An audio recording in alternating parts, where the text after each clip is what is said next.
Hey, good morning, everyone. It's Wednesday, January the 5th. I'm Dr. Stephen Stites, Chief Medical Officer here at the University of Kansas Health System, broadcasting live with you from the Dall Simons Family Studio. Welcome to the first statewide news and community conference with Chief Medical Officers and infectious disease specialists from both sides of the state line here in the Kansas City metropolitan area and across greater Kansas. We called this joint news conference to share crisis communication about the impact COVID cases are having on our hospitals and healthcare. This is hands down the toughest surge the medical community has had to face since the pandemic began in 2020. First, we will share 5 quick graphics depicting where we are in this surge, then hear very briefly from 18 physicians, including myself. And after that, we will open this up to reporters and the community for questions. The Zoom link that you have is exclusively for reporters. Please say your name and news organization when asking questions. Members of the community should put their questions into the chat feeds where you are watching. Jessica Lavelle will monitor those feeds for questions, and we've asked stations who are restreaming this to monitor their chats to share their viewer questions as well. Let's begin. A few things here. First of all, let's look at a couple of slides that we may have here in just a moment. So many people are watching the world stage and seeing encouraging signs from the Omicron spread in South Africa. We hope the trend overseas is our story too, when this variant could be coming and going quickly, but we don't know. Let's look and see where we are right now this morning. We've got a few graphs to show. First of all, this is from the New York Times. We've been showing this all along. This is a slide of the hot spots around the country. You know, about a week or two ago, this was a light yellow from a whole bunch of us. But right now, there's a lot of dark purple in it, and you can see it kind of coming right at Kansas and Missouri. And also remember, a few weeks ago, if you follow this religiously like I do, the southeastern part of the United States was pretty much in the clear. Not anymore.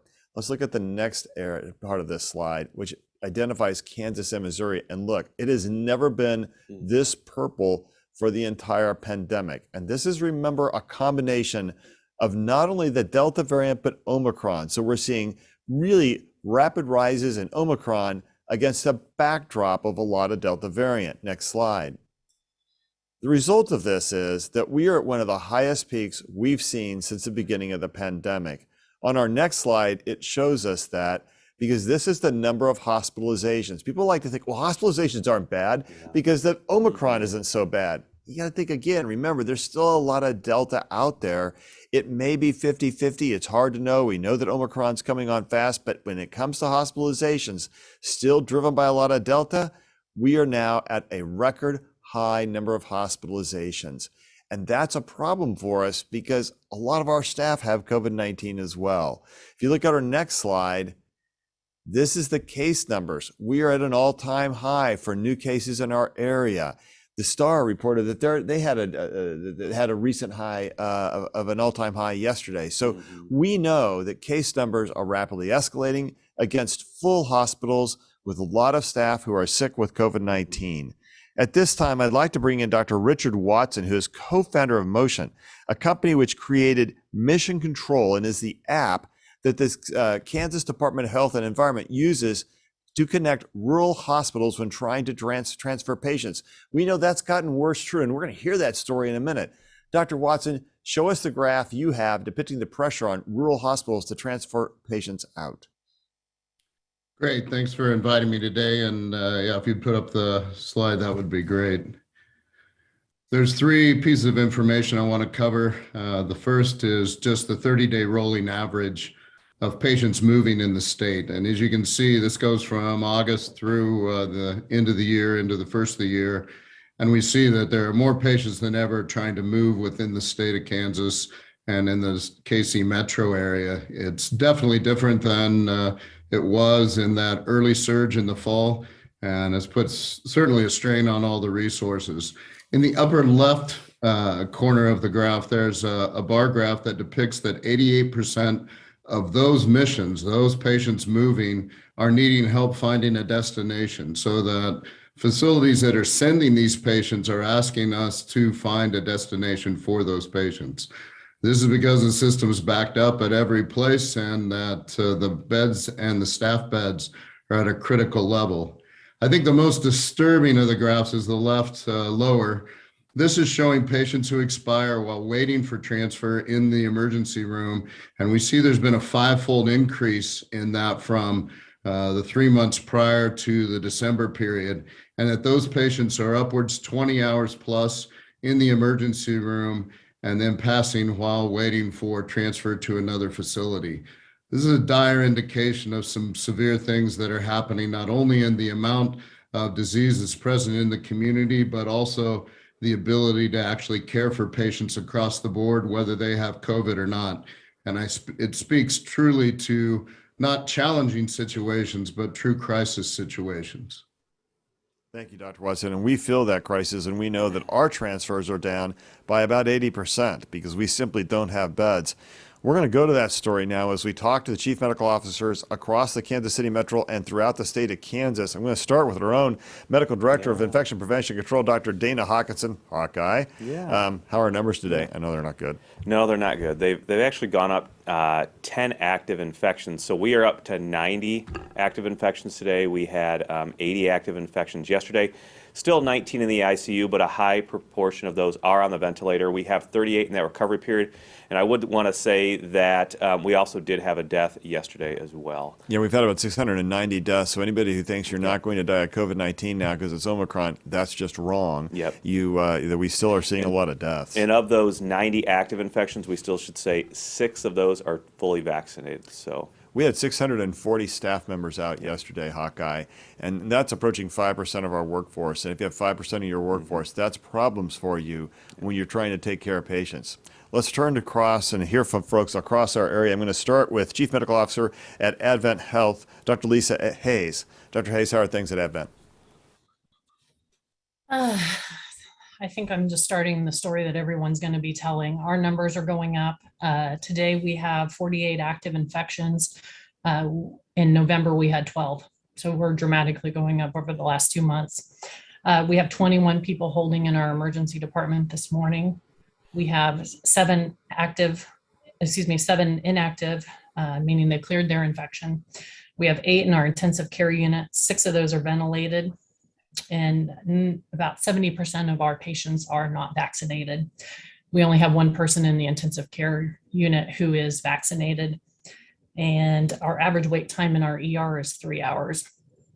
Yeah, things are deteriorating, unfortunately, and it's all from the impact of COVID-19 on all of us. We know that's also true at Children's Mercy Hospital. Dr. Jennifer Watts is the Chief Emergency Medical Officer there. What's the story there, Jen? Yeah, good morning. I can tell you today we have 30 patients that are with active COVID infection in-house. Nearly a third of those are in the ICUs. So kids are definitely sick. We have definitely increased. This is a new peak for us, and we have rapidly risen. We also have 327 staff out. That was as of yesterday afternoon. We'll recalculate the numbers today. I know we have a lot more out today too. So we are definitely struggling with staff as well as we see an increase in pediatric hospitalizations. Dr. Watts, that's a really high number for you all. What was the peak for you guys earlier in the crisis?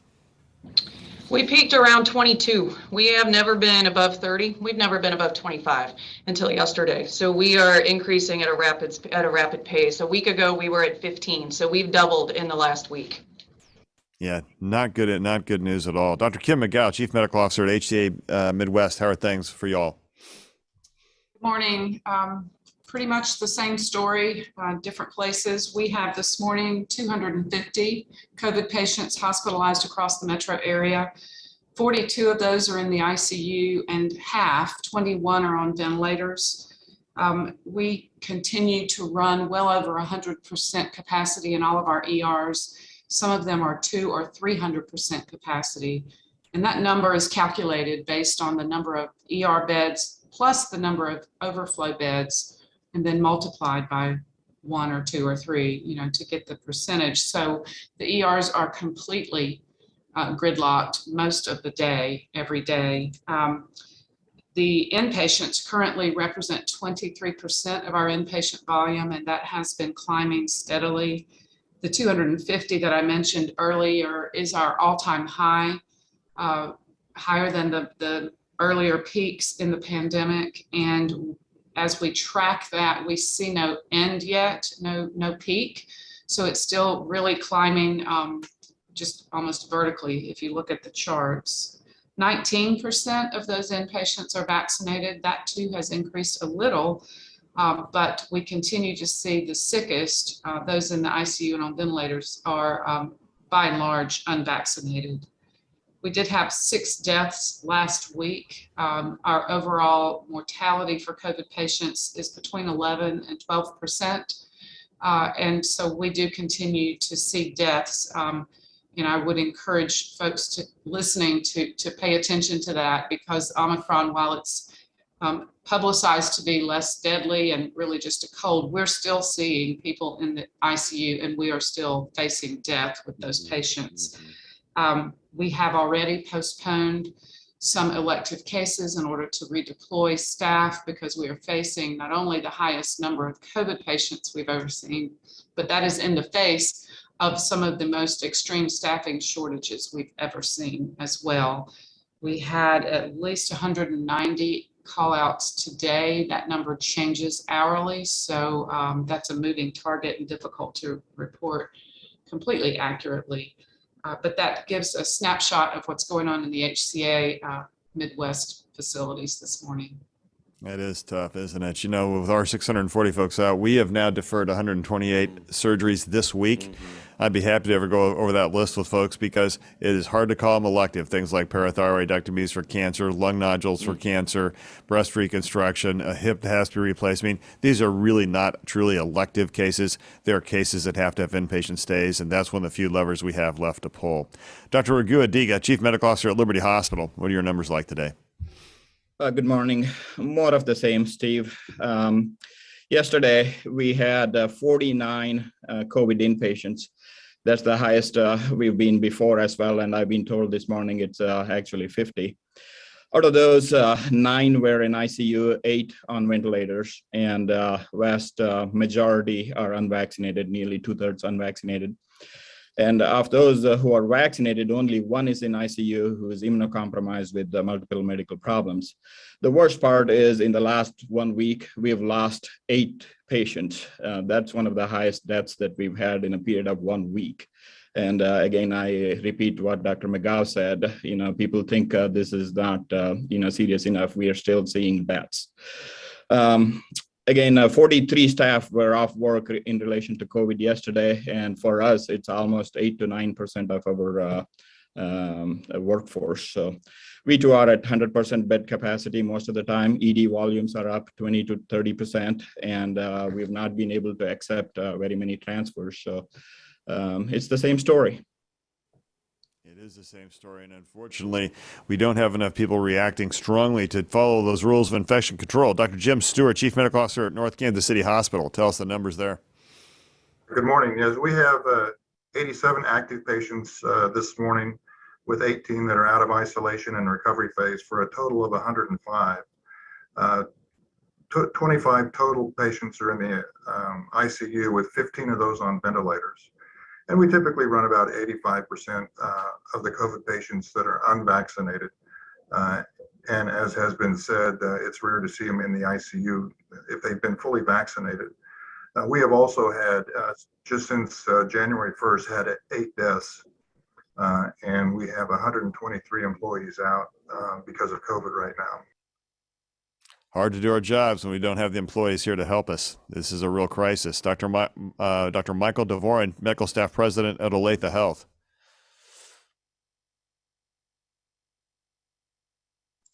Oh, don't forget to unmute. Dr. Dvorin, have you unmuted? I did. I think you and I clicked at the same time to mute and There unmute. you go. All right. So we also have seen an increase in our numbers. We currently have 48 patients who are COVID positive in the hospital. We have 10 patients in the ICU, with 4 of those being on the ventilator. 79% of our patients are unvaccinated. We have 45 COVID positive associates out, which represents about 2% of our workforce. And in December, we had 21 COVID related deaths. Yeah, again, man, the deaths are still here. Those people who want to think that Omicron is, oh my cold, no, it's not. And unfortunately, we have both Delta and Omicron around. Dr. Mark Steele, Executive Chief Clinical Officer at University Health. What are your numbers like this morning? Hey, good morning, Steve. Same story here at University Health. We actually have a total of 98 in our two hospitals this morning. This represents over 25% of our total licensed bed capacity, and it's absolutely an all-time high for us. It's about 45% higher than our prior high mark from last winter and from the prior Delta surge. 75 of the 98 have active infections and 23 are recovering. 20 of those are in the ICU, and we have 9 on ventilators currently. About 82% of our admitted patients are unvaccinated.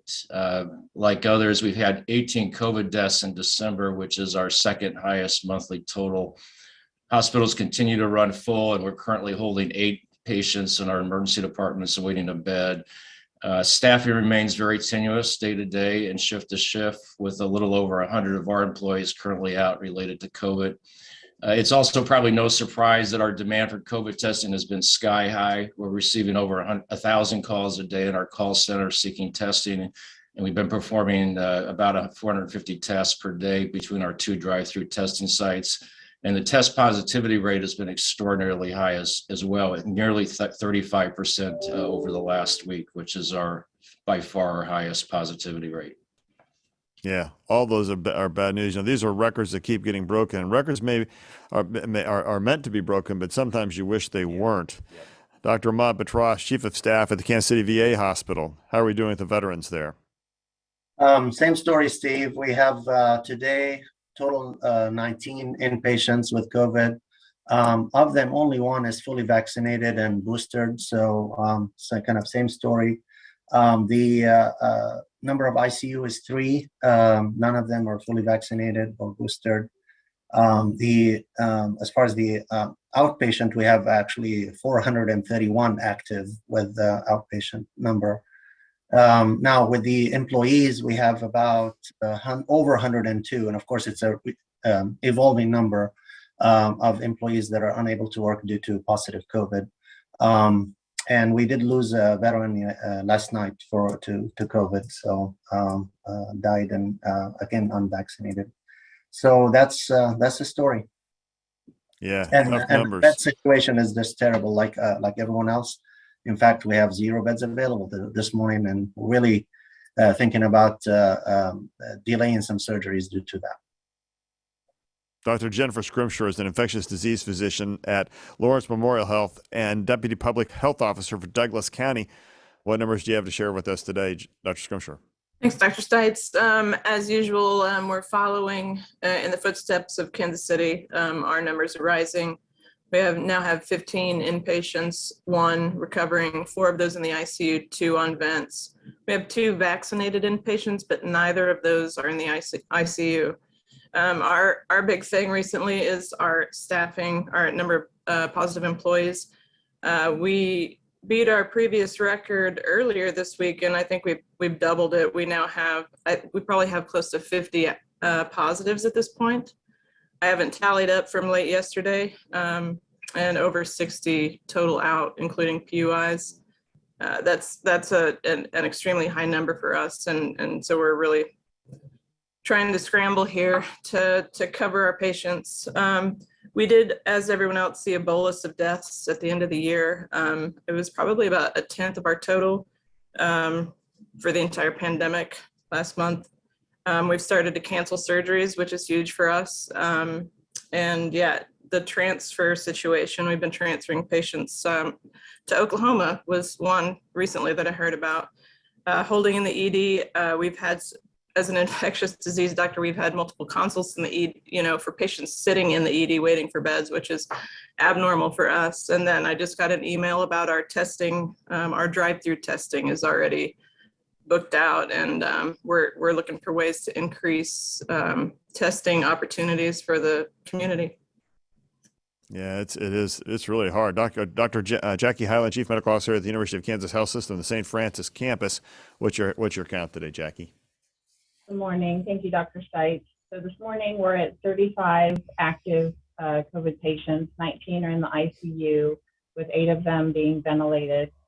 We have 15 on our medical unit, and 84% are unvaccinated throughout the house for the COVID-19 population.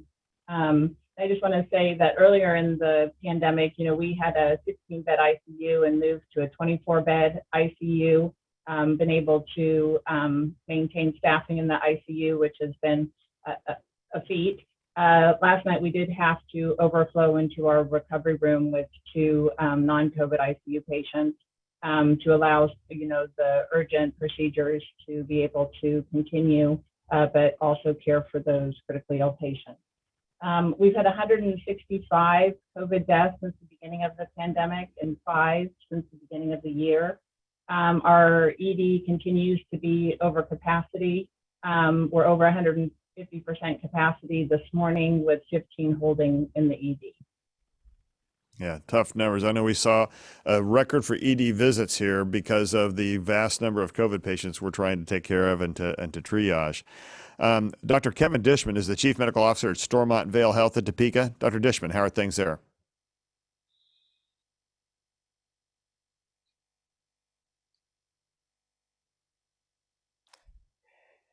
Hey, Kevin, you might make sure you're unmuted. Thank you, Steve. We're currently seeing 50 active COVID patients in-house at this time. 29 of those are requiring active ventilatory support. We have seen a considerable increase. I'll echo what Dr. Steele said. We're seeing testing positivity across our region from Emporia to Manhattan of almost 32%, which is a dramatic increase from where we were just a month ago. We have been continuing to work with our rural hospital partners across the region, assisting them in managing patients in the emergency room because it's just not possible to transfer those patients anywhere. And so even after the enhanced effort over the last 2 years, that monumental and work continues.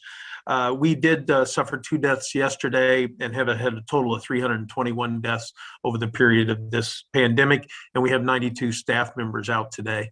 We're holding 5 in the ER currently. Yeah, these are tough numbers to continue to hear, and I'm afraid that we're going to hear the same thing from Salina Regional Health Center, where Dr. Robert Freelove is the Chief Medical Officer. Yeah, your fears are correct. We have 26 active infections in the hospital today. 10 of those are in the ICU, 6 of those are on ventilators. The other 4 are on another form of ventilatory support. We have 15 patients in the ER, 8 of those with COVID waiting for a room upstairs. So if you did the math right, that means we have only 8 up on the floor. And the reason we have 8 in the ER and 8 on the floor is because we have some critical staffing shortages right now, pretty much across the hospital. We've been limiting our surgeries for quite some time, and we're struggling there. Deaths, we've had 15 deaths in the month of December, so essentially a death every other day, which from a monthly standpoint was probably one of our highest. We're like I said, we're having the same struggles with testing at our outpatient testing center. Here in the last week, we've tested over 100 each day, which is a pretty big stretch for us. Man, that is tough. Dr. Heather Harris is the Chief Medical Director at Hayes Med. Dr. Harris, how are things? Yeah, same, picture out here west as well. We've got 14 active cases, 9 recovering. We have 5 in the ICU, which is a pretty big number for us. 3 of those are ventilated.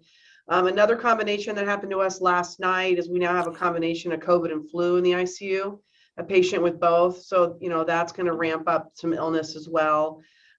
We've had already 2 deaths in January. We had 8 in December. Again, all of the deaths have been unvaccinated. Of the total 23 that we have in house of active and inactive, again, only 1 is vaccinated. So again, the same picture, the same story of, really encouraging the vaccination. Thank you. We've heard now west. Let's go south. Dr. Sam Antonios, the Chief Clinical Officer for Ascension Via Christi. I'm afraid to ask. How bad is it, man? Good morning, Steve. So, as you know, Ascension Via Christi, we serve multiple communities across Kansas. So we're in the northern part of the state, in Riley, Potawatomi, Manhattan. We're in southeast Kansas and in Crawford and Bourbon, and we're also in central and south central Kansas. It's a very similar picture to what everybody has described. We now have 140 patients in our hospitals, and 40 of those are in the ICU. 20 are on a ventilator. In Wichita alone, there's 110 in the hospital. And 20 of those are outside of the, or they're in the post-contagious phase, but they're still sick enough to be in the hospital. And we do have at least 4 pediatric cases as of yesterday. We've had a busy fall with Delta, but since mid-November, we've noticed that our inpatient census has tripled. And the last time we reviewed our data, we are at 86% unvaccinated within our COVID-19 patients. And to give you a little bit more perspective on some of our smaller hospitals, for example, in Manhattan, 50% of the census is COVID-19 patients. We're seeing a similar picture across the state and all of the communities that we're proudly serving and we want to support, but the picture keeps repeating itself, busy ERs and busy hospitals with lots of transmission of disease. I did want to mention that we are also seeing a rise in influenza A. It's a little bit concerning because last year we had none, but this year we've already had a lot of cases of influenza A. And also the impact on our staff over the last just couple of weeks. We've seen that the number of staff that has gotten sick and can't be at work, it has tripled.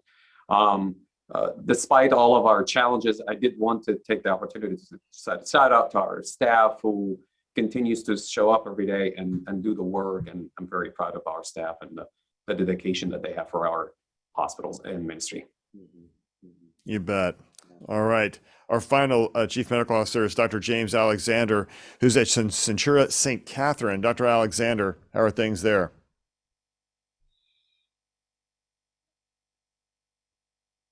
Don't forget to unmute your mic. So here in the Southwest, definitely more rural. Our catchment area is fairly distant from the other hospitals. We do have Centura Connect, which has enabled us to get some folks out for more critical services that are not just COVID related. Presently, we have our ICU has been full probably since the last 4 months. We have 8 actively in the ICU, 5 are on ventilators. We have a few folks on the medical floor on heated high flow and high O2. Because of the EMR that we have with Epic, I think we're able to reach out and communicate with some of the other folks here on the screen, which has helped us get those folks transferred out. Staffing issues are still a problem, and we're trying to come up with a new idea on how to be a little more efficient for the new year, try to put the staffing as in hindsight and then look for a better efficiency for how we can utilize the people we have. We've got 26 out employees, which out of 2 hospitals, that's substantial. Still able to make it.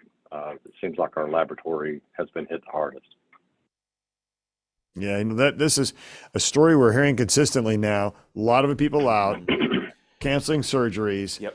As I said earlier, we've canceled over 100 or deferred over 128 cases now, and we've had to close 20% of our ambulatory practice in order to divert people back to inpatient so we can continue to take care of the high number of COVID patients and then everyone else. Hawkeye, this is our most difficult moment in the pandemic. Yeah, and I think the other major theme running through that is if you hear that 80% or more are unvaccinated. So even if the vaccine was only 50 or 60% effective at preventing hospitalizations, which it's not, even the early reports out of South Africa show it's at least 70% effective at preventing hospitalization.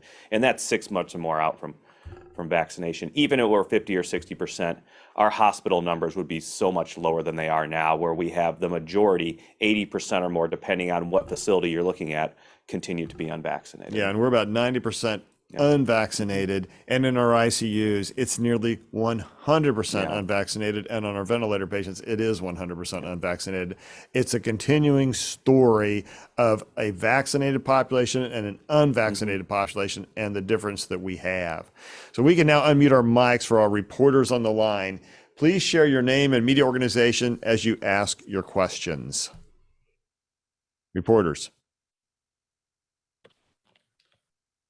Hi, all. Jess, Andrew Ball with the Topeka Capital Journal here. I'm curious, obviously concerning data points here, where do you think the state should be pitching in to help you all out? I know other states have asked the federal government to send, military personnel to help with staffing, other kinds of aid options. Kansas has not done that yet. Do you think that these are things that, elected officials should be taking a look at? Well, one thing we know is that in order to begin to mobilize those things, you have to have an emergency declaration. We don't have that. Dr. Antonios with Ascension in Wichita, thoughts around this question? Thank you, Dr. Stites. There's a couple of things that I can think of. The emergency declaration would actually allow some flexibilities that are potentially needed. We also need to ask all the stakeholders to look at what the state could offer from support to the hospitals. And that could be potentially trying to seek some support for staffing if that's available from elsewhere. But then also we probably want to consider some of the powers to be provided to public health officials in each of our communities, that they can issue the right guidance to their communities. Right now, I think a lot of public health officials feel like they don't have a lot of authority. And that is something that I think the state could consider. So flexibility, regulatory flexibility, but also providing some support to public health officials. And just to say, Dr. Kim McGowan, Missouri, there was a declaration of victory, but what I'm hearing doesn't sound like victory. No, I think as we all know from our frequent meetings that we have amongst ourselves, our biggest challenge by far is staffing, because of the sheer numbers of patients we're trying to care for, both COVID and non-COVID. And staffing, I don't really see an end in sight. I think an emergency declaration in both states would be extremely helpful. For those of you on the line who may not be completely aware of how that would help, it does allow hospitals to house more than their licensed number of patients, which is important right now. We have hospitals that are completely full and have reached their limit. It also allows some flexibility with what roles different staff members can play on the healthcare team. And that's important as well when we're trying to get all hands on deck to try to care for people.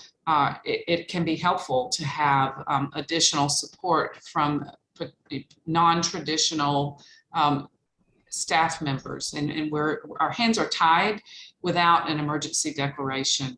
And of course, having an emergency declaration could provide a pathway for either the National Guard or other federal assistance with actual people to come and help with staffing. So I would echo what we heard from Dr. Antonios. Other questions? Leah Wonkum with the Shawnee Mission Post. Can you hear me? Yes. Thank you. How can a lay person, a non-medical person, interpret or understand what COVID hospitalization numbers mean? For instance, some may look at the number of hospitalizations and brush it off and say, as long as a hospital is not at maximum capacity, then they aren't concerned about the numbers. How can we help our readers understand? You bet. I'm going to take one swing at that, and I'm going to ask around for some other folks. First of all, there's staffed beds and there's licensed beds. Licensed beds are how many you got. Staffed beds mean how many you can staff, and that depends on a lot of things. How many patients is one nurse able to take care of? The more patients you ask that person to do, the more they're spread thin. It's harder to do all the demands of patient care. So we have to staff at a reasonable number of people we can take care of. When we hit those limits, we can't take care of more patients. And so what happens then? What happens then is our emergency rooms get clogged up and we can't get people into beds. We can't get people into beds. You can't get the right type of care. Also, if you have a stroke, you have a heart attack, you have a trauma, you heard earlier, people are dying in emergency rooms now that didn't happen before. That rate has gone up. It's quintupled, as Dr. Watson pointed out, because we can't get people to the right levels of care. These are the kind of repercussions that occur when we don't take the rules of infection control seriously at a time of a rapidly spreading infectious variant. And so as a result, people are having bad outcomes, whether you have COVID or not, because we just don't have enough staff. We don't have enough beds that we can staff. And then we have to also start doing things like canceling surgery and canceling clinics. Dr. Watson, hit on that a little bit, because your app has helped see just how difficult that was. You showed that graph earlier. Yeah, I think we're rapidly moving away from what is strictly just a COVID crisis, and we realize it's a real underlying staffing crisis. And no matter how you spin this, that lurking 2 to 10% staff reduction across the board is just killing us right now. And we had a crisis before. We have nurses jumping ship from the region to pick up higher paying jobs in other areas. We have states encouraging other state nurses to move to do care. So these are areas, when you talk about what can our legislature do, the ability to keep our own nurses is a huge thing, and to make sure that states are in agreement that we're not going to poach nurses from one state to another. That's one of the most ridiculous things I've ever heard. And then two, we have a problem with moving people down the chain so that we have financial disincentive to not move people back to their home base where there may be able to be long-term care. And are we utilizing LTACs? Are we utilizing other long-term care options to the best of the ability, because CMS has blocked reimbursement between these facilities? Anything that happens in the system now has repercussions across the board. It's not as if we act in silo. If I close my ICU, that affects the entire system. If I stop doing inpatient to inpatient transfers, that affects the whole system. All these things that seem like they're in a vacuum really have repercussions down the chain. And I think we have to realize we're much more dependent on each other than we've ever been in the past. And we really have to, as a public, as a healthcare system, be able to work together to make it through these next few months. This is not over, and it's not going to be over just because suddenly people proclaim that the crisis is done. Yeah, I just love those proclamations because they're made without any real grounding to it. And, you know, I think one of the problems is that people could look at a hospital, they drive by it, and it looks like it's normal. The lights are on, it seems like things are going. They don't see smoke rising out of the rooftops. But the reality is inside, things are not normal, and things are not going as well as they should. Dr. Hayes, you had a comment, I think, from Advent Shunning Mission. Yeah, I think the thing that people don't realize is how those ER waiting times really affect the whole state. Now, this morning I was looking at patients we had to decline over the last month. We had over 300 declines of transfer. And one of them broke my heart because it was from Oakley, Kansas, which is way out west. It's like 5 hours from here. I'm from Hayes originally, and that breaks my heart that those doctors in Oakley, who aren't trained critical care physicians, are struggling and having to watch their patients suffer while they're waiting on a transfer to a higher level of care. So our inability to accept transfers extends beyond just the patients in our own county. It affects our whole state. It's just devastating. Yeah, and we've heard that story. You're right, and I go back and I remember that conversation we had just a few days ago with one of the chief medical officers from a small rural area, and he was like, "We don't do dialysis, but we can't get anybody transferred out, and these patients are dying without dialysis. So we opened up a textbook and tried to put in some catheters and figure out how to do it." That is, I mean, you know, we are in crisis, and it's shocking to me that people want to declare victory when we're at this point. Other questions from reporters? This is Dan from KSHB 41, Dr. Stites. I wanted to ask you about pediatric hospitalizations, and maybe some of the other CMOs can help with this too. We heard included in those stats that some who were in the hospital for unrelated medical issues, they also tested positive. So I was wondering if the pediatric hospitalization numbers include those who are exclusively COVID positive or those who are there for other reasons but are also testing positive. Hopefully that wasn't too confusing. Nope, we got it. There was a story that came out of Florida yesterday that was so darn misleading. So let's tackle that. Dr. Jennifer Wass, start with that. Yeah, I can tell you all of our numbers are primarily symptomatic. When we look at our trends, I mean, we break our numbers for inpatients down into symptomatic and asymptomatic. And our pre-procedure testing, our kids that are in for a fracture that have something else, you know, that they're going to go to the operating room for to get that fixed, that get tested, that goes in the asymptomatic category. And so when we look at our trends over the entire year, we really have not seen an increase in our asymptomatic positives. Where we have seen a dramatic increase is in our symptomatic patients. So that tells me that the kids that we are testing in-house right now, that, you know, they truly have COVID. They are here because they are having respiratory symptoms, dehydration, some of the common things that go along with viral illnesses and pretty common with COVID. The other thing I will tell you is at Children's Mercy, we do not test all of our inpatients. We have very strict testing criteria because our supplies have not been extremely plentiful over the entire pandemic, but especially now. And so we don't test everybody. We test those that are symptomatic and those that are going to have a procedure done that would require sedation. So our primary jump has definitely been in our symptomatic patients. Yeah, and we say the same thing, Hawkeye, because what we know is we've canceled pre-op testing now because we had to have testing reserved for all the outpatients, and so we're not testing as much. So we know the majority of patients that are in our hospitalized with COVID are symptomatic with COVID. They're here because of COVID. Yep, and we've seen since the early beginning, since we started the admission testing, that when we do find those that are not symptomatic but are positive too, it still does disrupt the workflows, disrupts PPE, disrupts other processes in the hospital as well, such as patient rooming and cohorting and all of those things. So it is a disruption as well to normal processes and systems that are in the hospital compared to people who don't test positive. Yeah, and it's all those people out there who want to say, well, Omicron's not bad. Well, first of all, we got both Delta and Omicron, and it's probably somewhat equal. Number two, if you look at the hospitals around our areas, we're all overwhelmed, and we all have really high numbers. That's just not coincidental, right? That's not just because, people are just here who happen to be sick, and they just happen to test positive. Oh, come on, that's baloney. You have to face the facts head on. The facts are we have an exploding number of COVID-19 patients. People aren't using good infection control.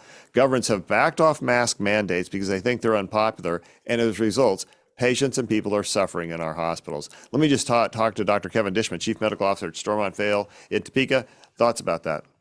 You know, Steve, I think that's a key element. We've got to ask our community to help us mitigate the dire consequences that we're in. Vaccines are safe, they are effective, they are available. We need everyone to get vaccinated.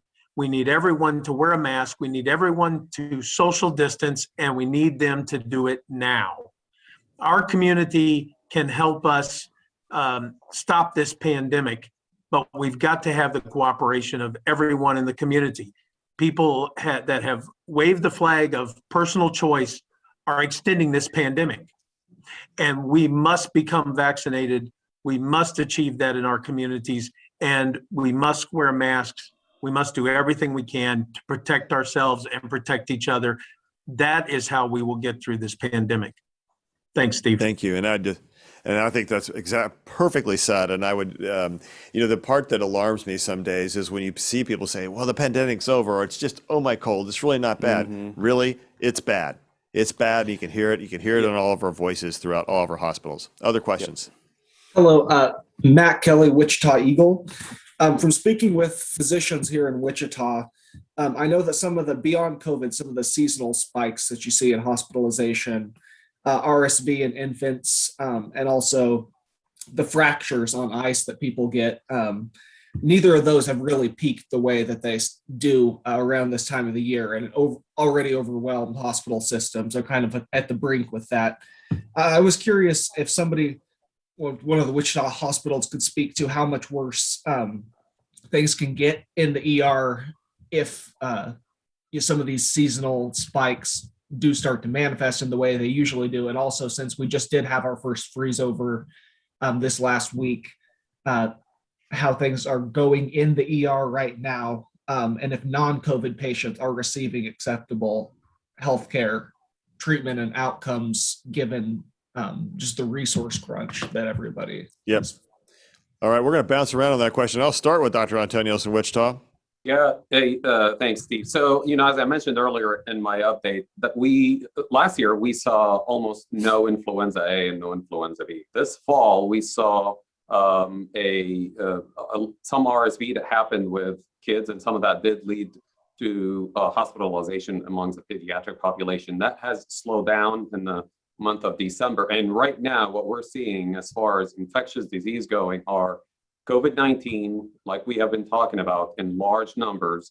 And we are also seeing influenza A, interestingly, which had almost disappeared yesterday.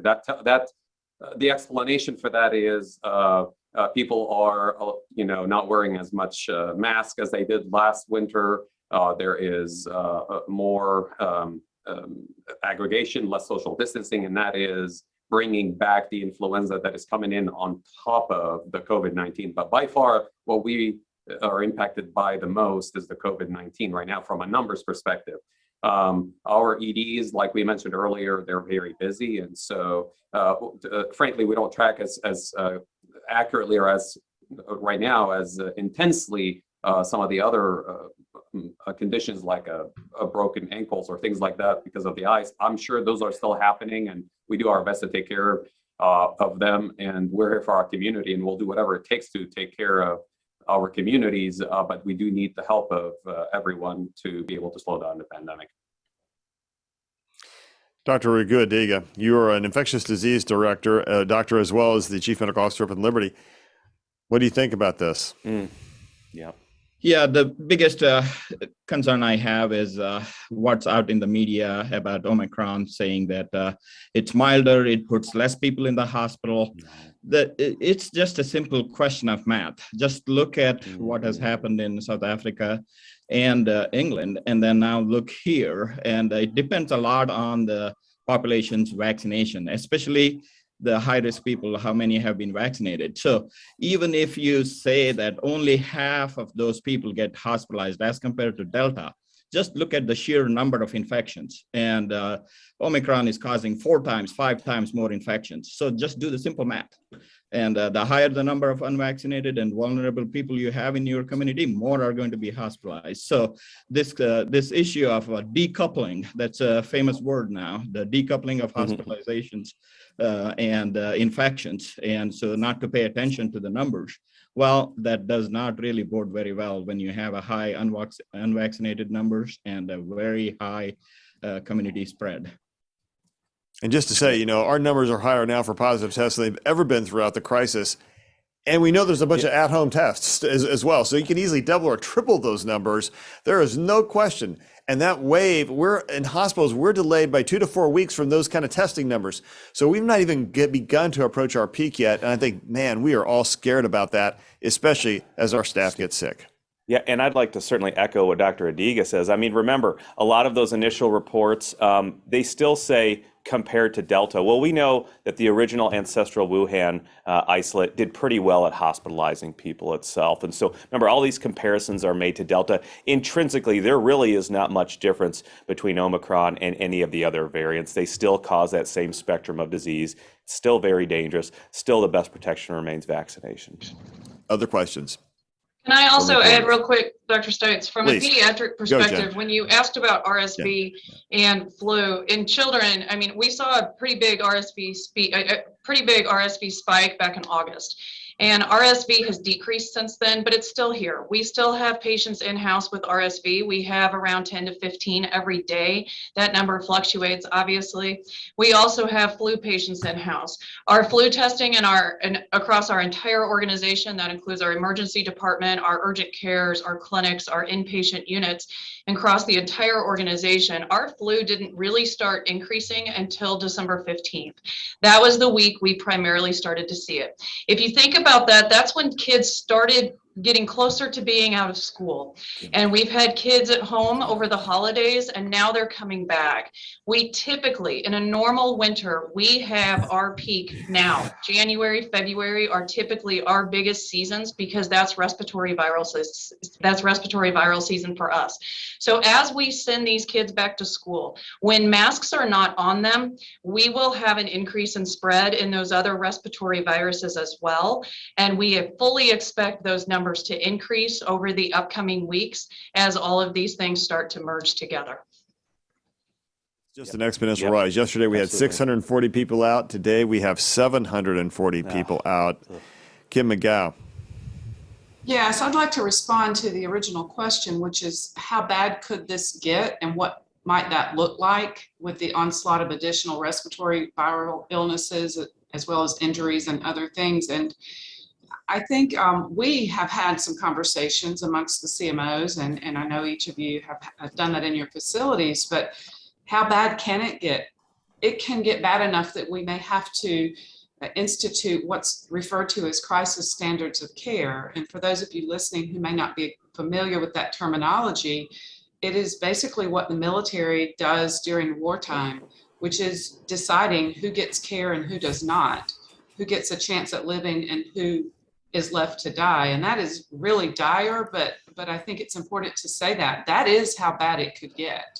If we are completely overwhelmed, and we're at that point already, and we suddenly have an onslaught of additional patients, there have to be tough decisions made, and no one on this call wants to be faced with making those decisions. Yeah, crisis standards of care, triage, those are the things we do, and then we have to let some people die and others in order that others may have a chance to live. Other reporter questions. Hey, Dr. Stites, can I add on to that? Please. Please.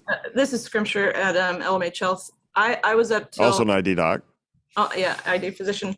Yeah. I was up until 2 a.m. trying to revise our contingency and crisis staffing plans. You know, the CDC kind of dropped a surprise for us last week, and having to adapt to that very quickly. Every single person on this call has dedicated their lives to the service of others, to our patients, to the community.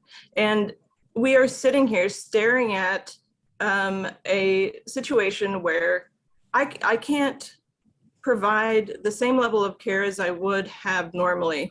I walk the units and look at our nurses' faces. They are burned out. So to try to compare our staffing today to 2 years ago, or you know, March 2020, regardless of the number, our staff have reached their limit. We can't get more staff because we can't compete with agency pay. We've offered insane amounts of overtime. People won't take it because they can't. They just mentally or physically cannot anymore. And it is heartbreaking to look at that situation and think that we may have to deliver substandard care practice outside of our normal standards of care, and just to try to piece together, you know, care for our patients. I don't know what I don't know what to do without help from the state, you know, in the form of an emergency declaration so that we can liberalize people. We want to open more testing. We can't get the staff to do it. It's just, it's really frustrating when all you want to do is the best for your community, and you just don't have the resources to do it. So without being able to liberalize our workforce, without waivers for our long-term, our skilled nursing unit, without help in testing. I mean, Truman, I know you guys, or sorry, University Health, you guys, 1,000, 1,500 calls that you're getting about testing. There just isn't enough. Dr. Steele, talk a little bit about that, because this has got to ring true for you there, and just how frustrating is it that you walk down the streets and there's never a person that's masked, and people want to pretend like it's all gone. Yeah, no, absolutely. It's particularly frustrating for our staff, and I think that there's absolutely no doubt that we're seeing new acute COVID cases with respiratory symptoms and ongoing deaths, and talk about just absolutely tragic that we continue to lose people in something that's very highly preventable. And so I would echo the prior comments about, you know, urging people to get vaccinated, get boosted. We know that with the booster that there's particularly better protection against the Omicron variant. And so, but yeah, we're, you know, as we watch, I mean, we desperately want to try to help people, but when you're so overwhelmed and we're having to shift staff to try to help with the call center and to help testing, it clearly is demoralizing for the staff. And I think, as Dr. Scrimscher talked about, the staff are absolutely worn out. I mean, they're absolutely, truly heroes. They show up day in, day out. You know, unfortunately, you have the call outs, and so people end up working short and under a lot of pressure. And so it's not sustainable, as Dr. McGowl talked about. If all of a sudden we see a spike in the flu and additional COVID cases, we're going to be in a world of hurt. Yeah, and I think the frustrating part is we see the political leaders out there saying, well, either A, we're going to declare victory, or B, nobody wants to have a mask mandate. We know mask mandates absolutely bend the curve. It absolutely helps protect us. We're seeing them going up across the world and now in the eastern and western seaboards of the United States. But, people don't seem to have the political willpower here to do it. And the hard part is that's what's going to make sure that schools won't be able to be open. Businesses won't stay open because nobody will be there to work it because so many people are going to be out sick. And that's the impact, right? If we have 740 people sick today, we went up by 100 overnight. This is a critical time. We are at a critical juncture. And if people want to just pretend like nothing's going to happen, something is going to happen. And what's going to happen is not a good thing. Reporter question, please. Hi, Heather Holling. Oh, sorry. Go ahead, Heather. I was just going to say another frustration related to staffing is that treatments that we know are effective to try to keep people out of the hospital, like monoclonal antibody treatments, we can't find the staff to give as many as we'd like to give. The supply's down, and the staff that would administer that we need in the hospital. So that's another frustration. We could keep people out if we could administer more of these treatments that we know help. Yep. Okay, Heather Holling, you had a question for us. Hi, Heather Hollingsworth with the Associated Press. I had heard a story recently from someone who was in a car accident and they ended up being transported to an urgent care because the hospital emergency departments were full. Is that happening? Is that an issue? It just seemed one of the more sort of a telling story if these things are actually happening. Yeah, so I'll tell you, we have a harder time getting people in. We do our best. I guarantee you, we're going to work our tails off to make sure you get great care. But when you're here, when you have no beds, it's hard to get patients who are hurt into those things. Jennifer Watts, Children's Mercy's had to kind of decrease the amount of pediatric trauma you can take. Yeah, we've seriously looked at many times. Can we continue to stay open to pediatric trauma? I mean, some of our critical care nurses, this is one of the biggest hit areas at our organization right now for being out with COVID. And this is a highly specialized group of nurses that can take care of those critical kids. And so we've had to look at different ways and work with some extremely creative staffing in order to continue to cover that need for the community. It scares us to think about where do these kids go. We don't have multiple hospitals in our area. When we transfer out, we are transferring out. KU certainly helps. But then we're outside of the region. We are in Omaha, we are in Arkansas, St. Louis, Denver. We are out far. And when we start talking about those hospitals are also full, we now no longer have areas for the sickest of the sick kids either. And that includes your normal kids that get into car accidents. That includes your children that have sledding accidents when it snows again tonight. That includes all of our typical childhood injuries that are purely accidental, that happen to normal, healthy kids. And so it's really hard to take care of everybody. And we are doing our best to continue to try to shuffle around as much as we can. But I'll tell you, our options are extremely severely limited. And we are scared of where this is going to take us over the next few weeks, for sure. Dr. Watson, on your graph originally, you showed in the state of Kansas, people are dying at a 5 times higher rate in emergency rooms because they can't get to higher levels of care.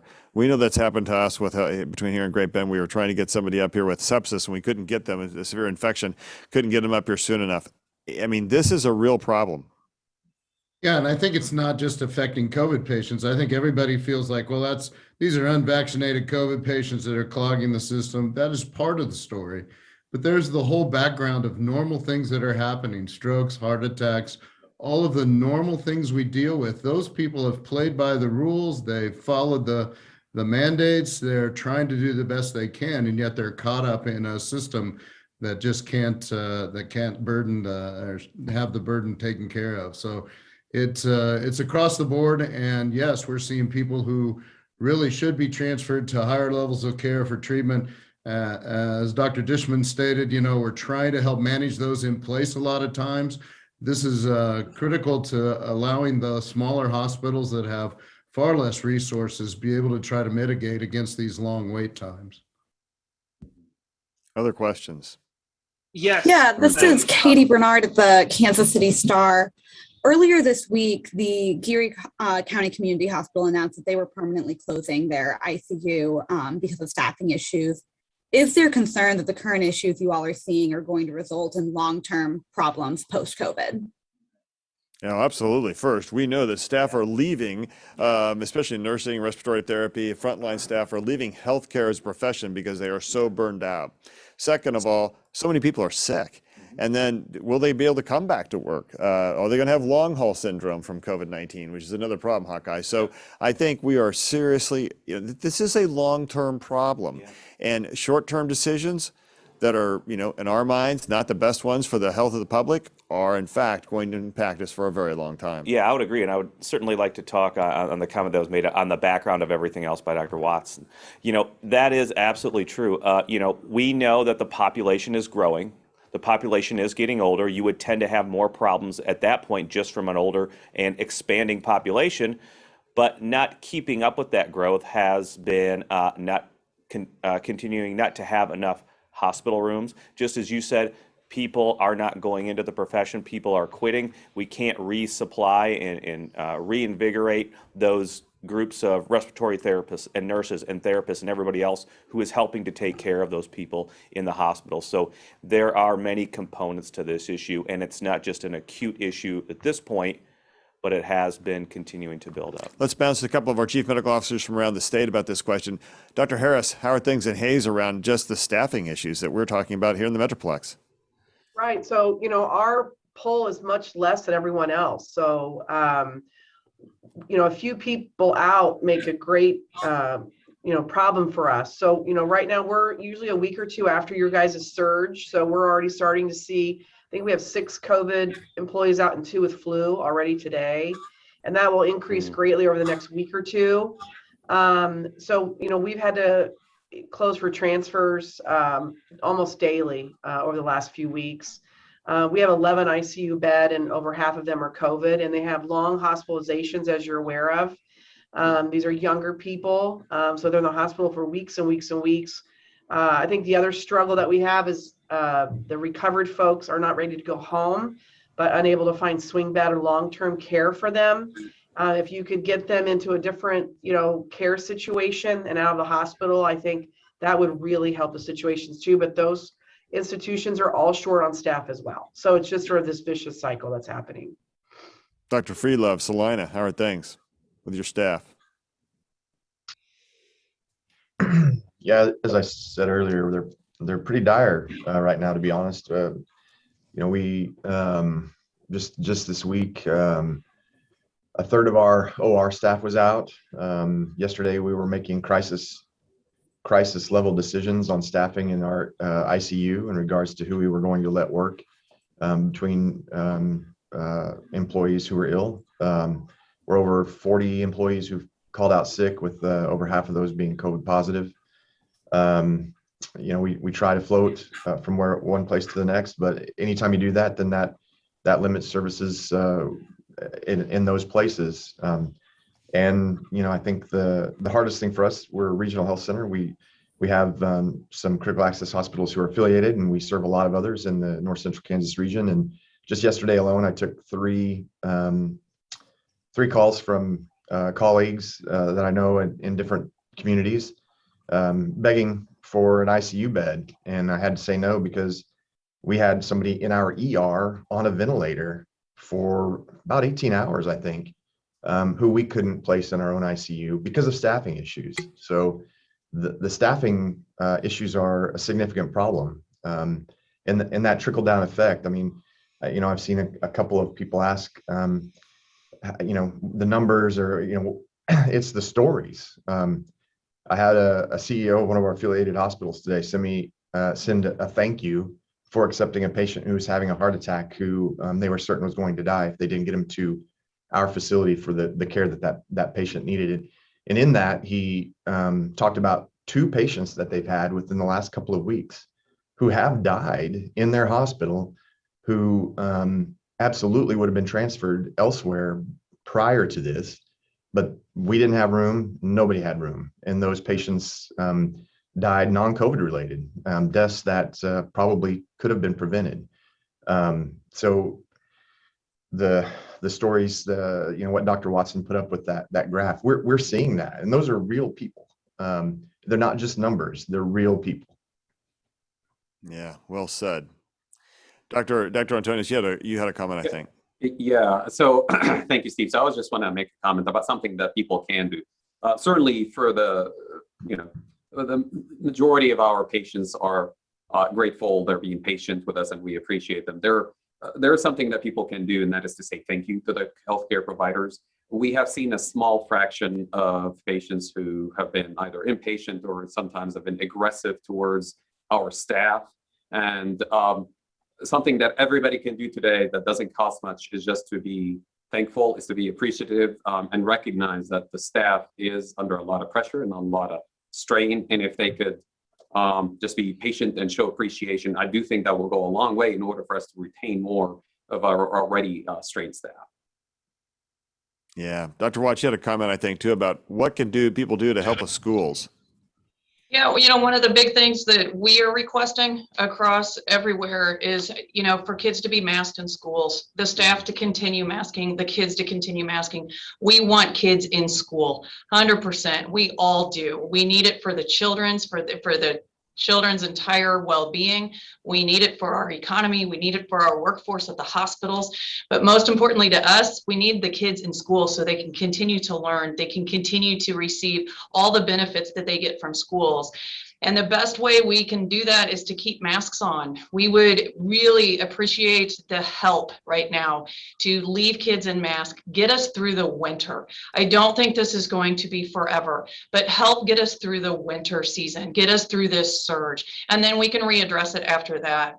But we know masks work in schools. We've done this before, and we know that they work. And so we are putting the plea out to the schools to help us help you. Help us take care of the kids that actually need the hospital, that are extremely sick. But then help us help you keep the kids safe too.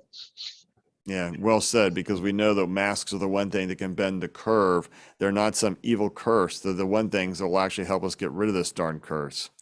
All right, let's see if there's another reporter question. This is Jared Broyles with 13 News in Topeka. Dr. Stites and Dr. Hawkeye and all of anyone else, numbers can be really overwhelming for viewers, and sometimes they eventually begin tuning them out. So the question I have for you is, can you break down for us, for Joe Kansan, for schools, businesses, and governments? We just heard for schools what they need to do, but what do I need to do as an individual? Start to finish, everything I need to do for infection control. You bet. It starts with wearing a mask, keeping your distance, getting vaccinated. Don't go out if you're sick. They're the rules of infection control. You know what? They travel with you wherever you go. They keep you safe until this moment and every day going forward. Hawkeye, the answer is we need people to be in masks. Yeah. And we need people to be vaccinated. Vaccinated. Absolutely vaccinated. Vaccinated, you're going to protect your individual. You yourself as an individual, you are going to protect those people closest to you in your bubble. And as we have just heard, you will also protect yourself against hospitalization. You will have much less risk of going to the hospital. And that's what we've been talking about, is these overwhelming hospital numbers, but the inability to take care of those people that come to the hospital, not just with COVID, but those other quote unquote routine or non-COVID medical issues too, which again, is just heartbreaking when we can't treat those things that we normally would be able to. And here's the crazy thing. People want to believe that this is over. It's not over. The war is going on, and the enemy is clearly the virus. It's not each other. We've started to fight with each other, and that's ridiculous. The enemy here is COVID-19. It's SARS-CoV-2. We have the ammunition to beat it. It's vaccination and masking. The choices to not get vaccinated or not get masking is what puts kids in danger in schools. It's what's not going to allow businesses to stay open. It's what's going to prevent hospitals from being able to take care of you no matter what your disease is. Dr. Freelove, you talked a little bit about that. Any other thoughts? No, I mean, what can Joe Kansan do? First and foremost, get vaccinated. Second, when you go to get your vaccine, wear a mask. And then every other time you leave the house, wear a mask. Wash your hands. Don't be in large crowds, and if you can avoid it. It's all those simple things that we've been talking about all along. I think you kind of hit the nail on the head, Dr. Stites. It's not about politics. The virus doesn't vote. The virus doesn't care if you're Republican, Democrat, Independent. Doesn't care. It attacks people with impunity. And the only way we can get to the other side here is to do those things that are maybe a little bit selfless in some people's eyes, and that's those things. Go get vaccinated, do what you need to do to prevent that spread. Dr. Dishman, thoughts?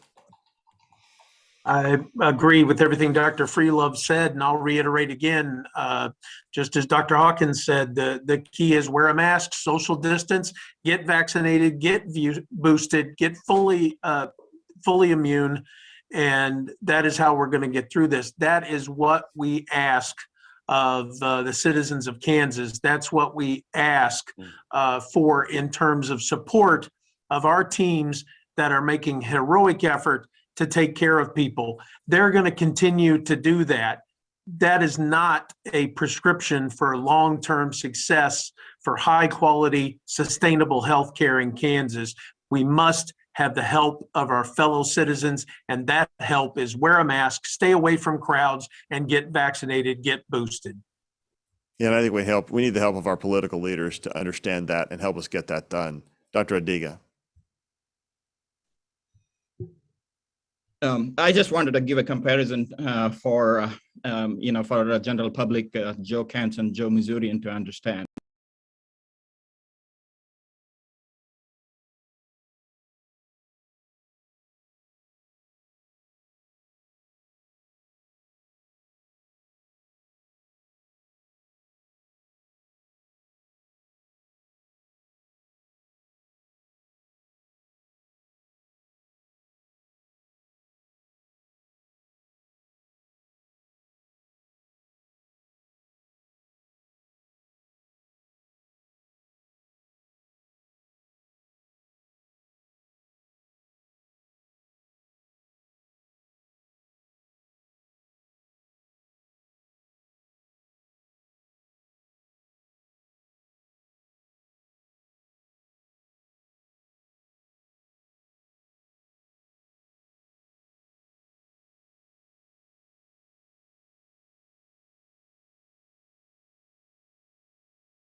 If you're not already so. Dr. Hayes. I just want to emphasize that I think we're going to see a mental health crisis in the future among our healthcare workers. We are already seeing post-traumatic stress disorder developing among our healthcare workers. They're spending hours at the bedside. They're having to be the eyes and ears of their family members for those patients with COVID. They are fighting for those patients harder than anyone I know. And then they go home and they're so sick to their stomachs because they fought so hard. And that sticks with them. And that's going to be with them for years. And so someone was asking about the long-term effects. I think the long-term effects are, we need to start to think about how we're going to deal with this mental health crisis among healthcare workers in the future. And we need to be starting to prepare resources for those healthcare workers. Otherwise, we're going to have an ongoing staffing shortage. Totally agree. Thank you for that. Okay, some final reporter questions. Are there any others on the line? Yes, hi. This is Jackson Overstreet with Cake News here in Wichita. I had a question, like Dr. Antonios to answer this, really open this up to anyone else. You know, you've talked a lot about these staffing issues, whether it's people leaving the industry, whether it's people getting sick, experiencing a lot of breakthrough cases with these new variants. Just kind of quantify for the people, just how bad is it compared to this point last year when we had another, high level amount of infection? Just how much more are you guys fighting behind with an arm tied behind your back? How many less people are you working with now compared to where you were last year? That's really kind of exasperating all these issues. Dr. Antonios. Yeah, so, as we mentioned earlier, there's a major difference between this winter and last winter is that last winter we had a lot more people who were just aware of the virus and its impact. A lot more people were wearing masks, and that's part of the reason that I mentioned earlier. We almost saw no influenza.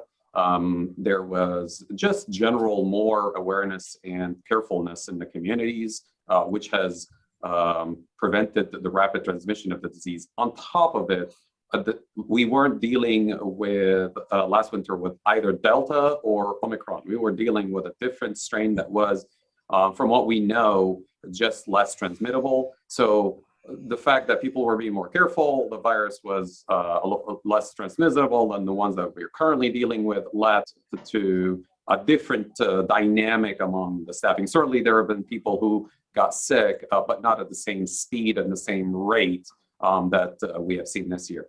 The disease itself is just spreading fast. I'm obviously hopeful that this will come in fast and leave fast. We don't know that for a fact, but that's what we're all hoping for.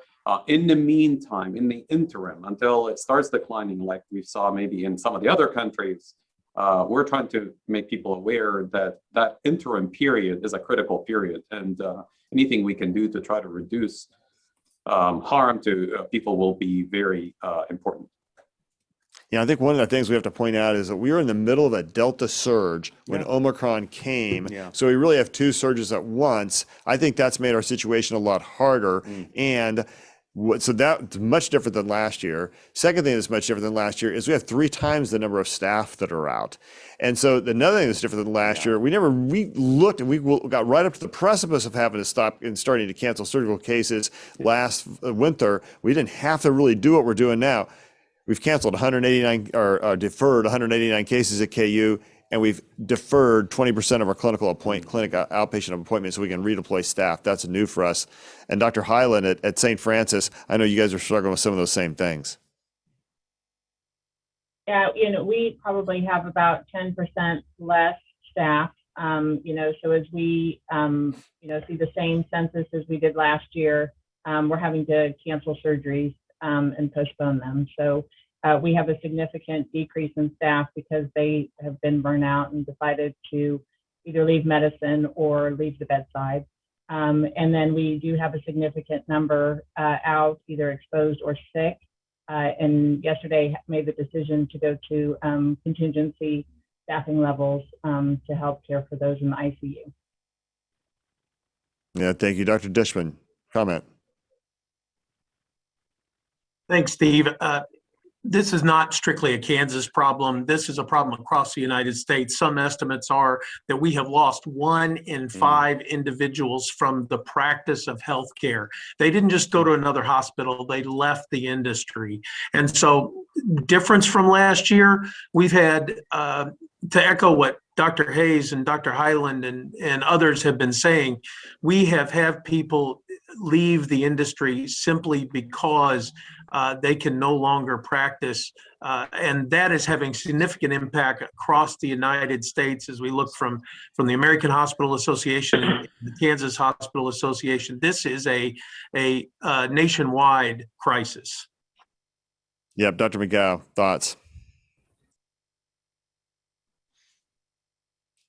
Don't forget to unmute. Hey, Kim, don't forget to unmute. Sorry. Thank you for allowing me to respond. I do think that compared to last year, I've looked, we actually, during the last surge, which was end of December, January, we have now, just for this past month, had double the number of deaths. And as far as staffing goes, as compared to last year, we probably have 4 to 5 times more people out or fewer staff than we had this time last year. So we are dealing with sicker patients in the ICU to an extent just because of the sheer numbers, as well as far fewer staff as compared to last year. And we thought it was really bad last year. So the answer is, you know, how does it compare? It's a lot worse right now than it was last year. It is a lot worse. Yeah, and remember last year we didn't have vaccination and things were hard. Now we have vaccination and it's still hard because not everybody's vaccinated, Hawkeye. Yeah, absolutely. This continues to be the running theme. So, you know, I think we have to continue to promote vaccination, but it's also our staff that are out and just unable to care because they're out. Terrible numbers. Okay. Let's have one more reporter question, then we have time for a few community questions. I don't hear a reporter question. Go. Dr. Stites, I do have one reporter question. I'll fill that spot for you. Okay. Reagan from Fox 4 is asking, you're calling this the most severe surge since the pandemic began. So what is your reaction to schools doing away with mask mandates and making masking optional? What is your message to schools, students, parents, staff? Well, I think you've heard it today. It's a perfectly terrible idea to do away with masking. And I'll turn to Jennifer Watts again in here just a moment. But it's a perfectly terrible idea because what it's going to do and what it's already doing across the United States, you see it happening in the Northeast.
We are devastated that kids are not wearing masks in school. And I think that is the one thing that we could do just through the rest of this winter to help get us through this in the pediatric world.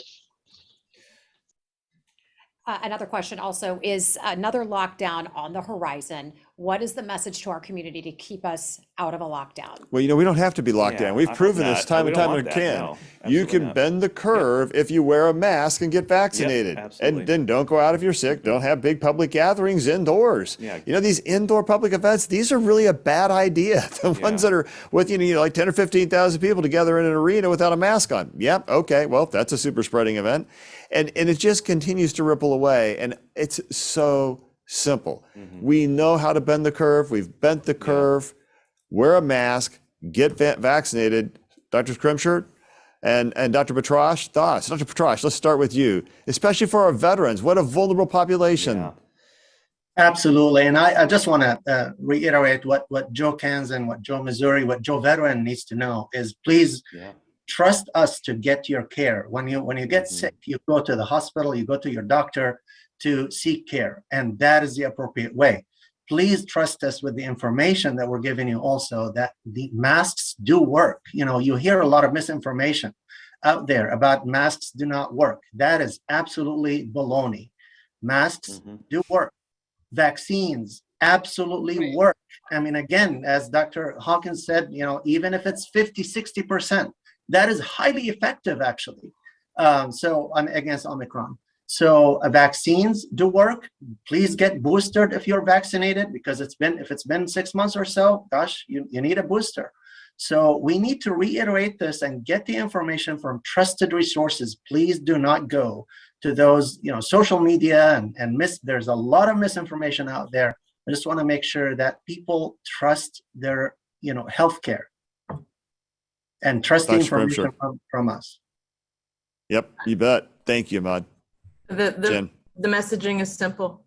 We've said it over and over again, and I say it over and over again. Masks work. This is not debatable. Even if they don't prevent 100%, they will decrease the amount of virus that you're exposed to, and this helps with the severity of disease. We know that vaccines are safe and they're effective, and they are working exactly how vaccines are supposed to work. They prevent you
wear one mask. Yeah. But people are wondering, do they Yeah. need to be switching to this N95 with Omicron being Yep. so easily transmissible? So the CDC, and we'll let our other guests answer. The CDC, I think today updated and said there's no reason to change a mask. Again, you want a 2 or 3 layer cloth mask or a surgical mask if you can find it. A KN95 or an N95 is good too. An N95 really should be fit tested though. We know that the Bangladesh study, the large randomly controlled trial, did show that there was more of an effect of a surgical mask in preventing symptomatic disease than a light cloth mask, but that's about it. But if you have 2 or 3 layers on a cloth mask, the CDC continues to reinforce it's the fit around the nose, the chin, the sides of the face and the mouth that continues to be important. So right now there is no further guidance. Certainly if you would like to go out and get surgical masks, just be aware that every surgical mask you may buy in one of the local stores is not necessarily vetted or validated as the same type of surgical mask we wear here in the hospital. Dr. Diga, further thoughts? Yeah, no, I completely agree with what's been said. It's the fit that actually matters the most. And having the nose clip on those things really is the most important thing. And of course, most of the fit that is not good happens on the sides here. So that's where I think people are talking about using KN95s being a little bit better than the others, because they fit better. But that's a little bit of more minutia. I think in the end, it's the fit than the kind of the mask that matters. Again, we're going to get to the rest of these questions over the next 2 days. I'm going to go to the last one to Diane. Could we soon be rationing healthcare? What does that mean? This is a crisis. Yeah, Are we the at reality that is point? the reality is we're already rationing healthcare. You don't have to wait for it. It's here. We're doing it because we're having to redistribute care to some. We're having to defer surgeries. We're canceling clinics. We're not able to get everybody in. So, Dr. McGow, I know we're rationing care. How about HCA? Yes, as I mentioned earlier in the call, we've already postponed quite a few elective procedures, including surgeries, as well as cath lab procedures and GI procedures in order to redeploy that staff to the bedside. Our clinics are full of COVID testing and are not able to fit in all of the other patient needs that they normally would accommodate. And we know for sure that the rural hospitals are having great difficulty getting critically ill patients transferred into the larger facilities in the metro area. And that is a way to ration care, because those patients are not getting the standard of care that would otherwise be provided to them. And it's putting these rural hospitals in a really bad position. They're trying to make up ways to dialyze kidney failure patients. That is almost barbaric, but they're doing it heroically because care is being rationed. Dr. Harris. Yeah, I was just going to echo that as well. I mean, we serve 26 rural health critical access hospitals, and we're unable to take those patients daily in the last several weeks, which is probably only going to get worse. And so a lot of those critical access hospitals only have APPs, sometimes one provider, certainly no specialists. So we're unable to take simple things as appendicitis and broken hips due to all the sick patients. So yes, the care is already being, put at risk already. Yeah, so I think this is the world we're in, and it's remember the numbers we showed you at the top of the hour. New cases are rising exponentially. Hospitalizations are rising exponentially for COVID. And there's no clear end in sight. And we can hope South Africa is true, but remember, what we have today is both Delta, that's not South Africa, and Omicron. So, this pandemic within a pandemic is a real challenge for us, especially with so many unvaccinated people and without public mandates for masking.